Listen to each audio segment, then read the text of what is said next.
আসসালামু আলাইকুম ওয়া রাহমাতুল্লাহি ওয়া বারাকাতুহু। এএইচ চ্যানেলের পক্ষ থেকে সবাইকে স্বাগতম। বন্ধুরা, আজকে আমরা কম্পিউটারের বেসিক কিছু জিনিস নিয়ে আলোচনা করব। কম্পিউটার বা ল্যাপটপে যারা একদম নতুন তাদের জন্য আজকের এই ভিডিও, যেগুলো ছাড়া আমি কম্পিউটার বা ল্যাপটপ চালাতে পারবো না। একদম নিত্য প্রয়োজনীয় জিনিস আমাদেরকে শিখতেই হবে, নতুবা কম্পিউটার বা ল্যাপটপ চালানো অসম্ভব হয়ে দাঁড়াবে।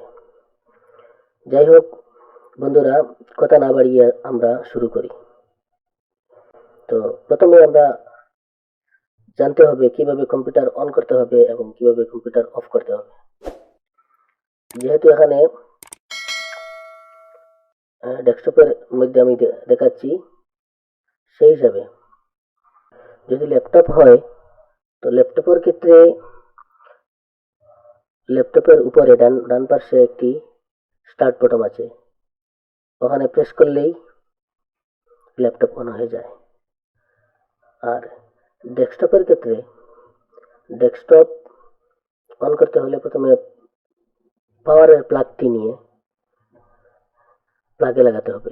কারেন্টের যেখানে রয়েছে সিস্টেম রয়েছে সেখানে সিস্টেমে নিয়ে লাগাতে হবে। তো লাগিয়ে আমরা সুইচ অন করতে হবে। তারপর কম্পিউটারের সিপিইউতে, এখানে এটি হচ্ছে সিপিইউ, এটি হচ্ছে একটি সিপিইউ এর ফটো এটি। তো সিপিইউ এর এইখানে দেখা যাচ্ছে স্টার্ট বটন। এই স্টার্ট বটনে সামান্য 2 সেকেন্ড প্রেস করে ধরলেই কম্পিউটার অন হয়ে যাবে। স্টার্ট বটনের ঠিক নিচে আছে এখানে একটি ছোট্ট একটি বটন আছে। যদি কম্পিউটার কোনো অসুবিধা করে বা কম্পিউটার কোনো ডিস্টার্ব করে, তো যদি কোনো অসুবিধা করে তাহলে সেই রিস্টার্ট বটনে প্রেস করলেই কম্পিউটার রিস্টার্ট হয়ে যাবে। বা কোনো অ্যাপ্লিকেশন ইনস্টল করার পর রিস্টার্ট দিতে হয়, এখানে এই যে ছোট বটন যেটি রয়েছে সেই বটনে প্রেস করলে রিস্টার্ট হয়ে যাবে। সিপিইউতে রয়েছে, এখানে রয়েছে মাউস বা কিবোর্ড বা মাউসের কানেকশন। এটি হচ্ছে রেকর্ডিং করার জন্য, এবং এটি হচ্ছে ইয়ারফোন, কোনো কিছু ভিডিও বা অডিও শোনার জন্য। তো যাই হোক বন্ধুরা, আমরা সিপিইউ দেখলাম, আশা করি আমরা কম্পিউটারে এখন আর অন করতে পারবো। এবার আমরা শিখবো কিভাবে অফ করতে হয়। কম্পিউটার কিভাবে অফ করতে হবে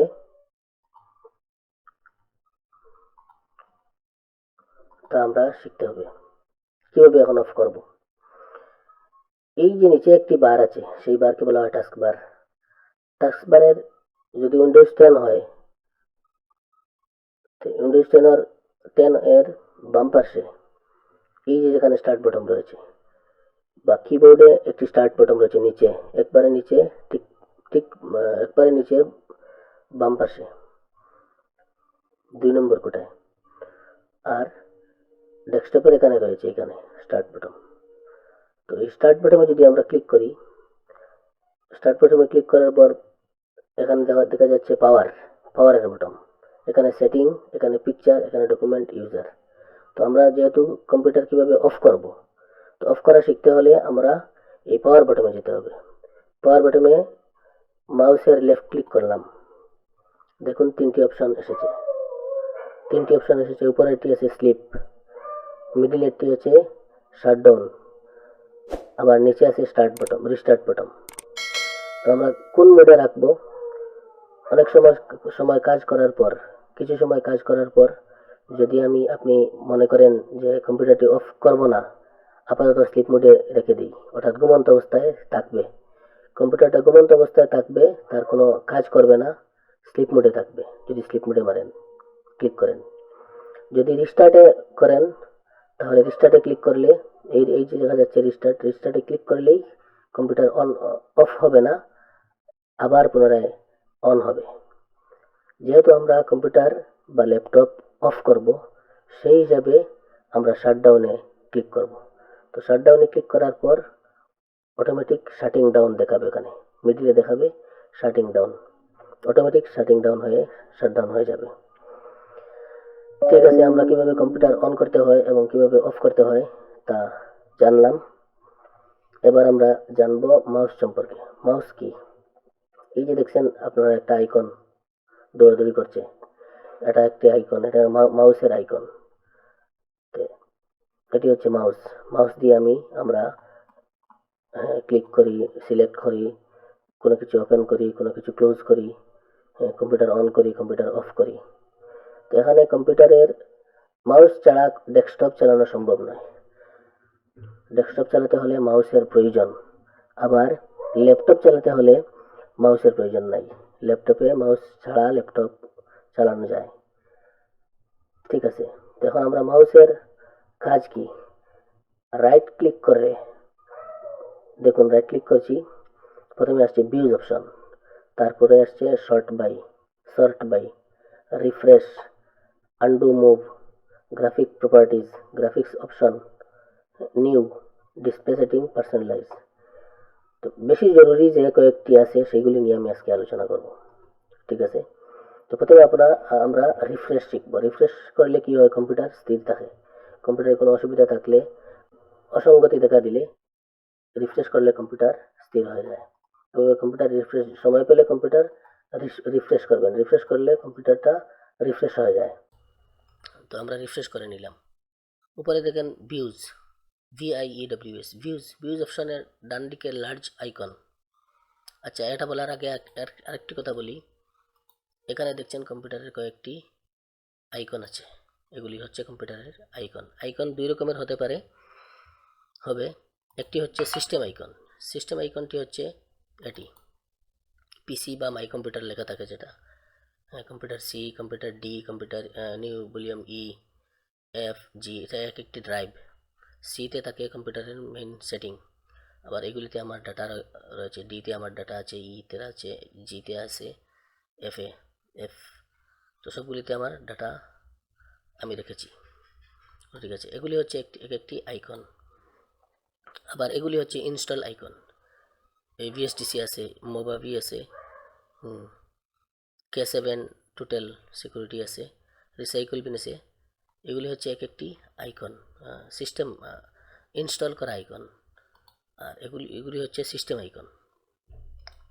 তো যাই হোক, আমরা রিফ্রেশ করলাম, রিফ্রেশ করে ভিউতে গেলাম, লার্জ আইকন দেখা যাচ্ছে। এগুলি এই যে আইকনগুলো আছে এখানে, এই ভিউতে ক্লিক করে লার্জ আইকনসে ক্লিক করলে দেখুন আমি ক্লিক করছি, লার্জ হয়ে গেছে, বড়, লার্জ মানে বড় হয়ে গেছে।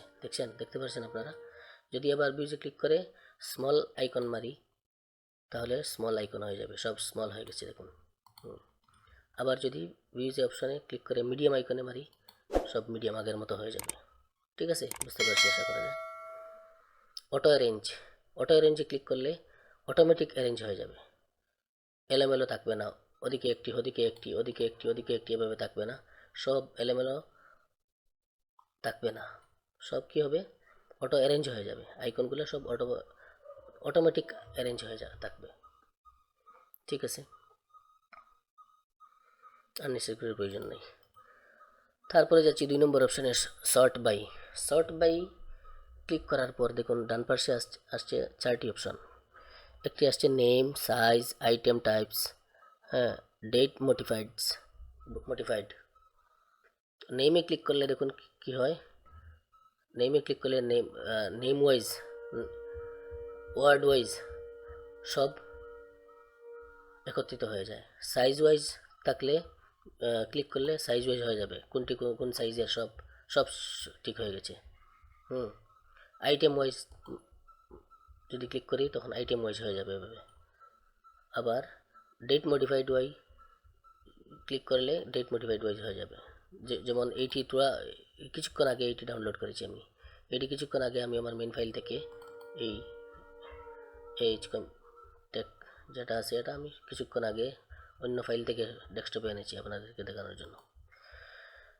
ঠিক আছে, আশা করি আপনারা বুঝতে পেরেছেন। তো এটি কি হবে? শর্ট বাইটা আমরা নেমে ক্লিক করে রাখবো, তাহলে আমার দিস পিসি উপরে থাকবে, মাই কম্পিউটারটা আমার উপরে থাকবে। তো শর্ট বাই করে যদি নেম ওয়াইজ করি, নেমে ক্লিক করি, তখন আমার সব সেটিং ঠিক থাকবে। ঠিক, আশা করি বুঝতে পেরেছেন। 3 নম্বর তো রিফ্রেশ বলেছি, এগুলার তেমন প্রয়োজন নেই। নিউতে আসলাম। এখন নিউতে কি কি আছে, নিউ এর রাইট সাইডে অনেকটি অপশন রয়েছে। সেই অপশনগুলির মধ্যে দেখুন ফোল্ডার, যদি আমার নতুন একটি ফোল্ডার এখানে বানাতে হয় তো নিউতে ক্লিক করে রাইট ক্লিক করে মাউসে রাইট ক্লিক করে নিউতে ক্লিক করে ফোল্ডারে আসলে একটি ফোল্ডার বনে যাবে। এই দেখুন একটি ফোল্ডার হয়ে গেছে। এই ফোল্ডারটি আপনি কীভাবে নেম চেঞ্জ করবেন, এখানে এই লেখার উপরে ক্লিক করলেই হয়ে যায়। আবার এইগুলোর উপরে রাইট ক্লিক করলে করে রিনেমে ক্লিক করলে চেঞ্জ হয়ে যায়। এইভাবে চেঞ্জ হয়ে গেছে। ঠিক আছে,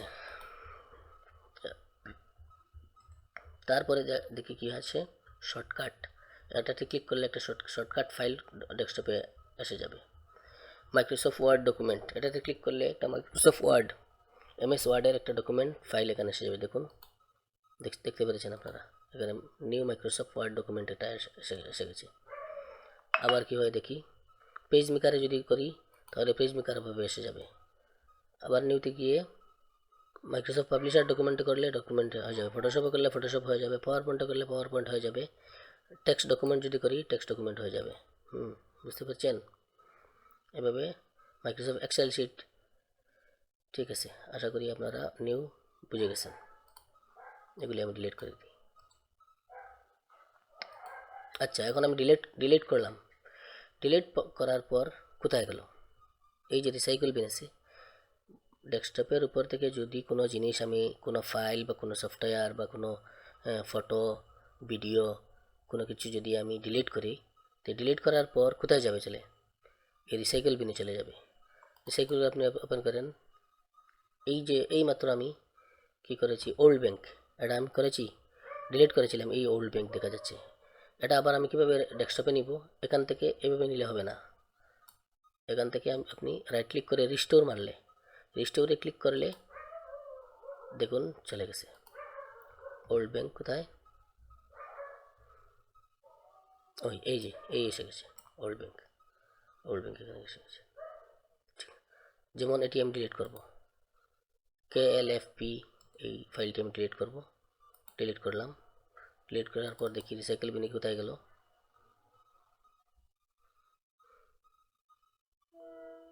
এই যে এই এসে গেছে। এটা আবার পুনরায় আবার ডেস্কটপে কীভাবে নেব? রিস্টোরে রাইট ক্লিক করে মাউসের রাইট ক্লিক করে রিস্টোরে লেফট ক্লিক করলে পুনরায় চলে যাবে আগের জায়গাতে, অর্থাৎ ডেস্কটপে চলে যাবে। ঠিক আছে বন্ধুরা, আজকে কম্পিউটারের নিত্য প্রয়োজনীয় কিছু জিনিস দেখালাম। তো আজকের এই সামান্যটুকু আমরা শিখলাম, আশা করি উপকৃত হবেন। আজকে এই পর্যন্ত শেষ।